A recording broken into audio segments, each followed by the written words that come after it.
नमस्कार दोस्तों, मैं शिवांश दुबे लर्निंग बुक पे आप सभी का स्वागत करता हूं। आशा करता हूं आप सभी लोग अच्छे होंगे। दोस्तों, मध्यकालीन इतिहास पर यह हम लोग का 16वां वीडियो है, जिसके अंतर्गत हम लोग पिछले 3 वीडियो से मुगल काल को कवर कर रहे हैं। दोस्तों, मुगल काल काफ़ी महत्वपूर्ण क्षेत्र है। अगर एग्जाम पॉइंट ऑफ व्यू देखा जाए, काफ़ी सारे क्वेश्चन पूछे जाते हैं और इसमें कई सारे ऐसे प्रश्न हैं जो कई बार उठते रहते हैं, कई बार पूछे जाते हैं एग्जाम में। तो इसलिए मुगल काल पर वीडियो काफ़ी लंबी हो रही है, काफ़ी सारे वीडियो आ जा रहे हैं और काफ़ी महत्वपूर्ण प्रश्न है जो कई बार एग्जाम में पूछे जाते हैं। तो चलिए देर न करते हुए प्रश्न की तरफ चलें। उससे पहले मैं आपको बता दूं, आप दिए हुए ट्विटर आईडी पे फॉलो कर सकते हैं करंट न्यूज और इवेंट के लिए तथा वीडियो की नोटिफिकेशन के लिए, और साथ ही साथ इस चैनल के टेलीग्राम चैनल से भी जुड़ सकते हैं। और दोस्तों, अगर आप चैनल पे पहली बार हैं तो प्लीज़ चैनल को सब्सक्राइब कर लीजिए और दोस्तों के बीच शेयर करिए। चलिए क्वेश्चन की तरफ चलते हैं। तो दोस्तों, ये रहा पहला प्रश्न मुगल काल पे। इससे पहले भी 2 वीडियो हो चुकी है मुगल काल पे। अगर आप लोगों ने नहीं देखी है तो आप लोग प्लीज़ प्लेलिस्ट में जाके देख लीजिए। और इससे पहले 16 वीडियो मध्यकाल पर बन चुकी हैं। ये 16वां वीडियो है, उसको भी आप जाकर देख सकते हैं और प्रश्नों को कर सकते हैं। तो चलिए प्रश्न पढ़ते हैं। किस युद्ध को जीतने के बाद शेर शाह ने दिल्ली में अफगान सत्ता की स्थापना की? ऑप्शन ए बिलग्राम का युद्ध, ऑप्शन बी कालिंजर का युद्ध, ऑप्शन सी चौसा का युद्ध, ऑप्शन डी इनमें से कोई नहीं। आपके पास 5 सेकंड का समय है। आप लोग आंसर करने का प्रयास करिए, उसके बाद कुछ ही देर में सही आंसर आपके स्क्रीन पर होगा। तो दोस्तों, आपका समय समाप्त होता है और सही आंसर है ऑप्शन ए बिलग्राम का युद्ध, जो कि 1540 में हुआ था। यह युद्ध मुगल बादशाह हुमायूं और सूर साम्राज्य के संस्थापक शेर शाह के मध्य हुआ था, जो कि 1540 ईस्वी में हुआ था। और दोस्तों, इससे पहले चौसा का युद्ध हुआ था 1539 में, जो ये युद्ध भी मुगल बादशाह हुमायूं और सूर साम्राज्य के संस्थापक शेर शाह सूरी के मध्य हुआ था 1539 में, जो कि चौसा का युद्ध था। इसमें पूरी तरह से हुमायूं पराजित नहीं हुए थे शेर शाह सूरी से। और 1540 का जो बिलग्राम या कन्नौज का युद्ध था, इसमें शेर शाह सूरी ने हुमायूं को पूर्णतया पराजित करते हुए दिल्ली पर अपना आधिपत्य जमा लिया था। तो चलिए अगले क्वेश्चन की तरफ चलते हैं। शाहजहां ने निम्नलिखित में से किस शहर में मोती मस्जिद बनवाई थी? काफी बार ये क्वेश्चन पूछा जाता है। मोती मस्जिद आगरा, मोती मस्जिद दिल्ली, 2 जगह हैं और इनमें काफी कंफ्यूजन रहती है। तो यहाँ पे शाहजहां के मोती मस्जिद की बात हो रही है। तो आप लोग सही आंसर बताने का प्रयास करिए। ऑप्शन है दिल्ली, बी जयपुर, सी आगरा और डी अमरकोट। आप लोग के पास 5 सेकंड का समय, आप लोग सही आंसर करने का प्रयास करिए। तो दोस्तों, अगर आप लोग ऑप्शन सी के साथ जा रहे हैं, आगरा के साथ, तो आप लोग बिल्कुल सही हैं। शाहजहां ने जिस मोती मस्जिद का निर्माण कराया था वो आगरा में है, और दूसरा मोती मस्जिद जो दिल्ली में है, जो जो दिल्ली में लाल किला है, उसके अंदर उसके परिसर में कराया गया है। हालांकि लाल किला का जो निर्माण शाहजहां ने कराया था, लेकिन उसके बाद में उसके प्रांगण में औरंगजेब ने दिल्ली में मोती मस्जिद का निर्माण करवाया था। तो आप लोग ध्यान रखिएगा, अगर आगरा के मोती मस्जिद की बात हो रही है तो उसका निर्माण शाहजहां ने कराया था, और दिल्ली के मोती मस्जिद की बात हो रही है तो उसका निर्माण औरंगजेब ने कराया था। च- चलिए अगले क्वेश्चन की तरफ चलते हैं। किस मुगल बादशाह ने जजिया नामक कर पुनः लगाया? पुनः लगाने की बात हो रही है। Option A Akbar, option B Jahangir, option C Aurangzeb, option D Shahjahan. तो दोस्तों, अगर आप लोग ऑप्शन सी के साथ जा रहे हैं औरंगजेब, तो आप लोग बिल्कुल सही है। औरंगजेब ने यह कर पुनः लगाया था। यह गैर मुस्लिम नागरिकों से लिया जाने वाला कर था, और सर्वप्रथम इस कर को लगाने वाला जो मुस्लिम शासक था वो मोहम्मद बिन कासिम था। मोहम्मद कासिम ने सर्वप्रथम इस कर को लगाया था। और बताया जाता है कि कई बादशाहों ने यह कर समाप्त करने की पहल की थी, जिनमें से सबसे अहम नाम अकबर का आता है। अकबर ने इस कर को पूरी तरह समाप्त कर दिया था, लेकिन बाद में पुनः औरंगजेब ने इसको लगाया। चलिए अगले क्वेश्चन की तरफ चलते हैं। अकबर के शासनकाल में अमल गुजार नामक अधिकारी का कार्य था। ऑप्शन ए कानून और व्यवस्था संभालना, ऑप्शन बी भूमि राजस्व का मूल्यांकन और संग्रह करना, ऑप्शन सी राजघराने का प्रभारी होना, ऑप्शन डी शाही खजाने की देखभाल करना। तो दोस्तों अगर आप लोग ऑप्शन बी के साथ जा रहे हैं, भूमि राजस्व का मूल्यांकन और संग्रह करना, तो आप लोग बिल्कुल सही हैं। B is the right answer. चलिए अगले क्वेश्चन की तरफ चलते हैं। शिवाजी ने मुगलों को किस संधि के द्वारा किलों का स्थानांतरित किया? Option A Chittor, option B Pune, option C Purandar, option D Torna. तो अगर आप लोग ऑप्शन बी के साथ जा रहे हैं तो आप लोग बिल्कुल सही हैं, क्योंकि सही आंसर है सी पुरंदर। पुरंदर की संधि हुई थी आपका 1665 में, जिसके संधि के द्वारा कई किले जो शिवाजी के वो मुगलों के पास चले गए थे। मुगल साम्राज्य के सेनापति राजपूत शासक जय सिंह और मराठा छत्रपति शिवाजी महाराज के बीच 11 जून 1665 को पुरंदर की संधि पर हस्ताक्षर किए गए थे। ध्यान रखिएगा 11 जून 1665। कई बार सन पूछ लेता है कि पुरंदर की संधि कब हुई थी, तो आप लोग बिल्कुल ध्यान रखेंगे कि एकदम क्लियर 11 जून 1665 को पुरंदर की संधि हुई थी।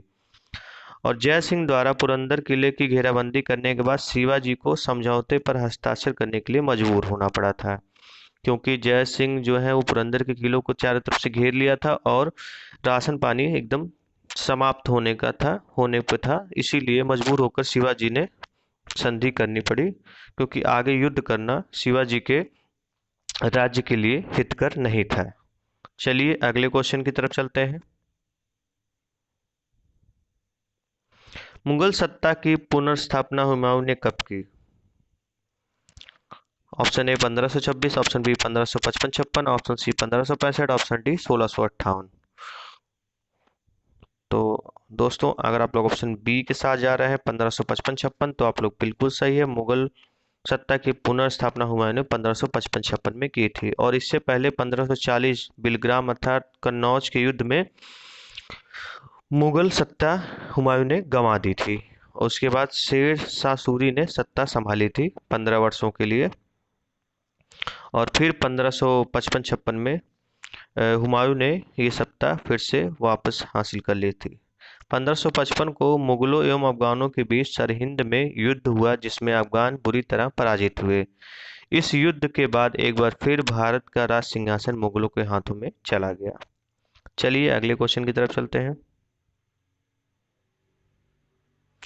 मुगल सत्ता की पुनर्स्थापना किस युद्ध में हुमायूं को मिली विजय के फलस्वरूप हुई? ऑप्शन ए पानीपत का प्रथम युद्ध, ऑप्शन बी दौरा या दौरा का युद्ध, ऑप्शन सी मंदसौर का युद्ध, ऑप्शन डी सरहिंद का युद्ध। तो दोस्तों अगर आप लोग ऑप्शन डी के साथ जा रहे हैं सरहिंद का युद्ध, तो आप लोग बिल्कुल सही हैं। और सरहिंद के युद्ध में मुगल सेना की तरफ से जो नेतृत्व कर रहे थे वो बैरम खां कर रहे थे, और जो अफगान सेना की तरफ से नेतृत्व कर रहे थे वो सिकंदर सूर कर रहे थे। और इसमें मुगल सेना की जीत हुई थी, जिसके फलस्वरूप भारत पर पुनः मुगल सत्ता का अधिकार हो गया था, और हुमायूं फिर से शासन में आ गए थे। और 1556 में ही हुमायूं की मृत्यु भी हो गई थी पुस्तकालय की सीढ़ियों से गिरकर। चलिए अगला प्रश्न देखते हैं। किस मुगल बादशाह की मृत्यु दीन पनाह पुस्तकालय की सीढ़ियों से गिरने से कारण हुई? तो जैसा कि मैंने आपको पिछले प्रश्न में बताया था, सेम वही प्रश्न रिपीट हुआ है। Option A Babur, option B Humayun, option C Akbar, option D Jahangir. तो अगर आप लोग ऑप्शन बी हुमायूं के साथ जा रहे हैं तो आप लोग बिल्कुल सही है। हुमायूं की मृत्यु दीन पनाह पुस्तकालय की सीढ़ियों से गिरने के बाद हुई थी, और ये 1 जनवरी 1556 की घटना है। तो आप लोग 1556 ध्यान में रखिए, क्योंकि कई बार सन पूछ देता है कि हुमायूं की मृत्यु कब हुई थी। तो 1556 में। चलिए अगले क्वेश्चन की तरफ चलते हैं।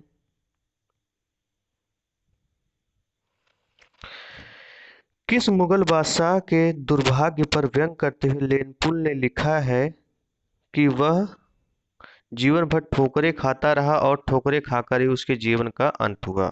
Option A Babur, option B Akbar, option C Humayun, option D Shahjahan. तो दोस्तों अगर आप लोग ऑप्शन सी के साथ जा रहे हैं हुमायूं, तो आप लोग बिल्कुल सही है। हुमायूं के लिए लेन पुल ने ये चीजें लिखी थी। चलिए अगले क्वेश्चन की तरफ चलते हैं। औरंगजेब द्वारा चलाए गए जिहाद का अर्थ है। ऑप्शन ए दारुल हर्ब, ऑप्शन बी दारुल इस्लाम, ऑप्शन सी पवित्र युद्ध, ऑप्शन सी जजिया। तो दोस्तों अगर आप लोग ऑप्शन बी के साथ जा रहे हैं दारुल इस्लाम, तो आप लोग बिल्कुल सही है। औरंगजेब द्वारा चलाए गए जिहाद का अर्थ है दारुल इस्लाम। अगर सरल शब्दों में समझे तो औरंगजेब का जो ये दारुल इस्लाम का अर्थ है कि सभी जब तक प्रत्येक जो व्यक्ति जो धरती पर जीवित है उसको इस्लाम धर्म ना स्वीकार करा दिया जाए, तब तक ये दारुल इस्लाम चलता रहेगा और पूरे विश्व पर इस्लाम का राज्य हो। तो ये औरंगजेब का लक्ष्य था जो इसने जिहाद के रूप में चलाया था। चलिए 11वें क्वेश्चन की तरफ चलते हैं। दिल्ली के लाल किले का निर्माण किसने करवाया था। Option A Akbar, option B Noorjahan, option C Jahangir, option D Shahjahan. तो दोस्तों अगर आप लोग ऑप्शन डी के साथ जा रहे हैं शाहजहां, तो आप लोग बिल्कुल सही हैं। दिल्ली के लाल किले का निर्माण शाहजहां ने करवाया था।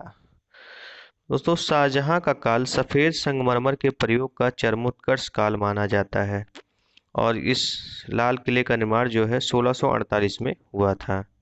और जो शाहजहां के अन्य निर्माण कार्य हैं जो कि काफ़ी फेमस है, वो है पहला तो आपका ताजमहल ही है जो कि 7 अजूबों में गिना जाता है। दूसरा आपका आगरा का मोती मस्जिद और दिल्ली की जो जामा मस्जिद है, इसका निर्माण भी आपके शाहजहां ने करवाया था। और दिल्ली के मोती मस्जिद का निर्माण औरंगजेब ने करवाया था। आप लोग इतना ध्यान रखिएगा, मैं बार बार आपको बता रहा हूँ क्योंकि ये एग्जाम पॉइंट ऑफ व्यू से काफ़ी महत्वपूर्ण है। कई बार एग्जाम में पूछा जाता है और मैक्सिमम जनता इसको गलत करके आती है। चलिए अगले क्वेश्चन की तरफ चलते हैं। निम्नलिखित में से किस इतिहासकार ने शाहजहां के शासनकाल को मुगल काल का स्वर्ण युग कहा है। बहुत ही महत्वपूर्ण प्रश्न है। अभी आंसर करने के बाद मैं आपको एक चीज़ और बताऊंगा।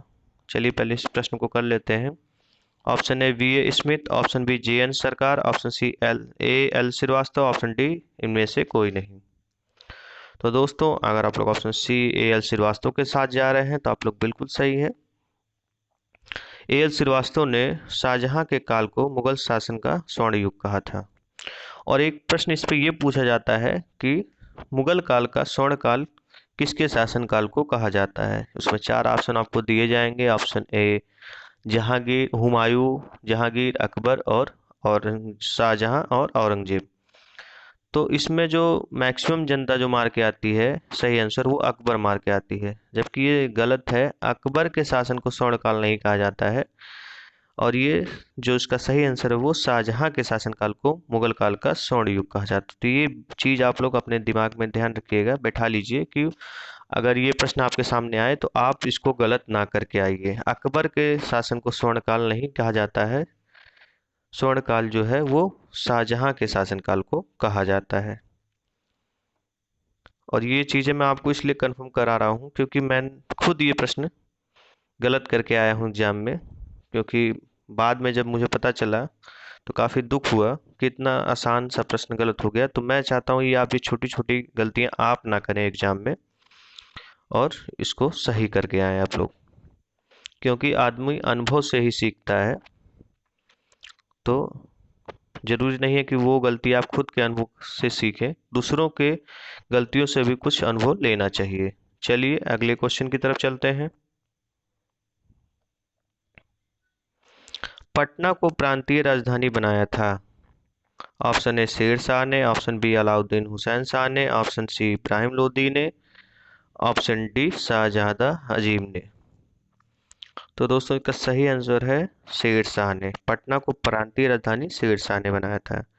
शेर शाह का जन्म 1472 ईस्वी में बैजवाड़ा होशियारपुर नामक स्थान पर हसन सूरी के अफगानी पत्नी के गर्भ से हुआ। शेर शाह के बचपन का नाम फरीद था और यह सूर वंश से संबंधित था। शेर शाह के पिता हसन खां जौनपुर राज्य के अंतर्गत सासाराम के जमींदार थे। शेरशाह बिलग्राम में 1540 में हुमायूं को परास्त करने के बाद दिल्ली की गद्दी पर बैठा। शेरशाह ने रोहतासगढ़ किले का निर्माण कराया। कालिंजर अभियान के समय 22 मई 1545 को उक्का नामक आग्नेयास्त्र चलाते समय विस्फोट होने से शेरशाह की मृत्यु हो गई। इस अभियान के समय कालिंजर पर कीरत सिंह का शासन था। शेरशाह का मकबरा सासाराम के झील के बीच में ऊंचे टीले पर निर्मित है। शेरशाह द्वारा रोहतासगढ़ का किला किला एक कुहनी जो कि दिल्ली में है नामक मस्जिद का निर्माण कराया गया। शेरशाह सूर्य ने भूमि माप के लिए 30.36 इंच वाला गजे सिकंदरी एवं सन की डंडी का प्रयोग किया। शेरशाह ने काबूलियत एवं पट्टा प्रथा की शुरुआत की। शेरशाह ने चांदी का रुपया एवं तांबे का दाम चलवाया। शेरशाह ने 1541 में पाटलिपुत्र को पटना के नाम से पुनः स्थापित किया।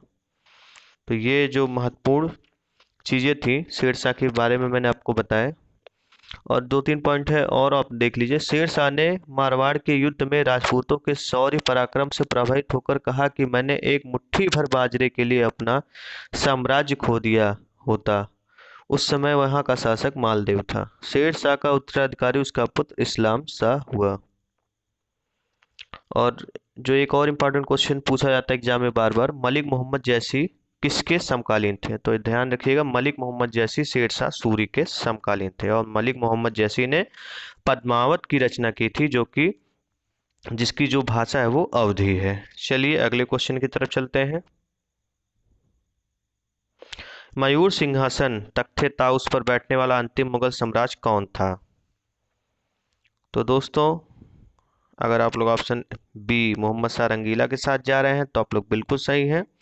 मोहम्मद शाह के समय नादिर शाह ने 1739 ईस्वी में भारत पर आक्रमण किया और करनाल के युद्ध में मुगल सेना को पराजित किया, काफी बुरी तरीके से पराजित किया, और वापस जाते समय मयूर सिंहासन तथा कोहिनूर हीरा अपने साथ ले गया। तो नादिर शाह का जो आक्रमण था 1739 में हुआ था, और इसमें करनाल के युद्ध में मुगलों को काफी बुरी तरीके से पराजित किया और जाते समय अपने साथ कोहिनूर हीरा तथा तख्ते ताउस अर्थात मयूर सिंहासन अपने साथ ले गया।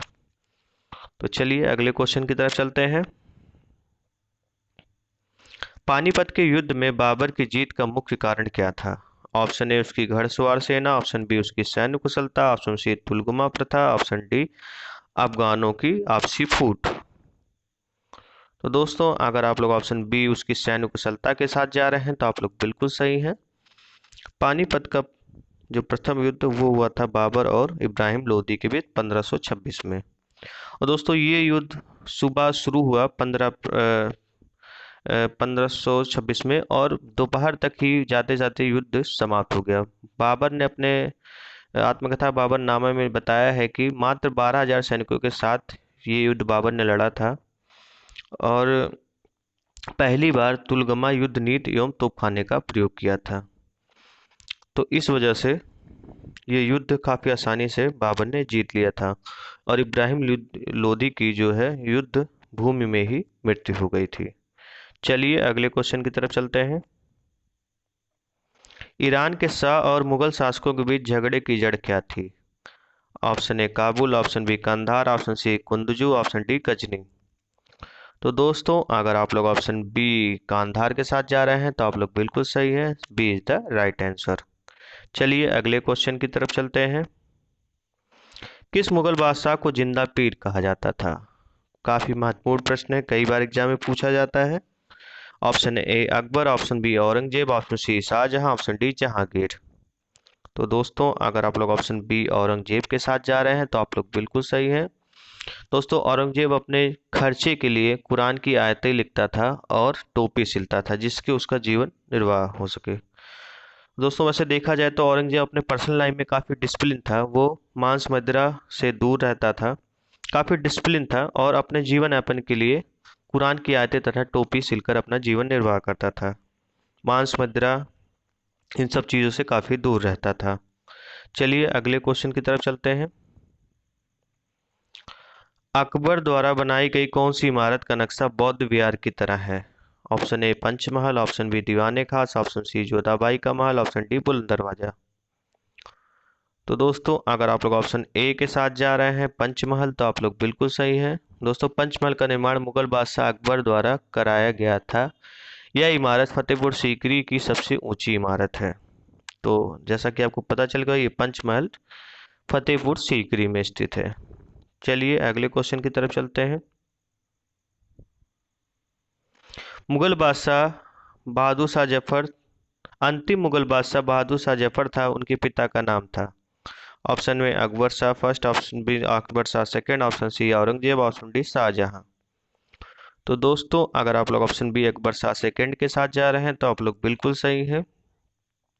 बहादुर शाह जफर जो कि 1775 से 1862 तक भारत के मुगल शासक थे, भारत में मुगल साम्राज्य के आखिरी बादशाह तथा उर्दू के जाने माने शायर थे। इन्होंने 1857 की आज़ादी की क्रांति में भारतीय सिपाहियों का नेतृत्व किया था, और जब 1857 की क्रांति खत्म हो गई तो इन्हें कैद करके बर्मा, जो कि वर्तमान में म्यांमार के नाम से जाना जाता है, वहां भेज दिया गया और अंत में वहीं पर उनकी मृत्यु हो गई। तो चलिए आज के आखिरी क्वेश्चन की तरफ चलते हैं। अकबर ने सर्वप्रथम वैवाहिक संबंध राजपूतों के जिस गृह से स्थापित किए वह था। ऑप्शन ए बुंदेलों से, ऑप्शन बी कछवाहों से, ऑप्शन सी राठौड़ों से, ऑप्शन डी सिसोदिया से। तो दोस्तों अगर आप लोग ऑप्शन बी कछवाहों के साथ जा रहे हैं तो आप लोग बिल्कुल सही है। अकबर ने सर्वप्रथम वैवाहिक संबंध राजपूतों के कछवाहों से स्थापित किए, और अकबर ने सर्वप्रथम संबंध अम्बेर के सूर्यवंशी कछवाह राजपूत राजा भारमाल की पुत्री के साथ विवाह कर स्थापित किए थे। तो दोस्तों आज के लिए इतना ही। आशा करता हूँ आपको वीडियो अच्छी लगी होगी। अगर वीडियो आपको अच्छी लगी तो प्लीज़ वीडियो को लाइक करें, शेयर करें, और वीडियो को अंत तक देखने के लिए आपका बहुत बहुत धन्यवाद।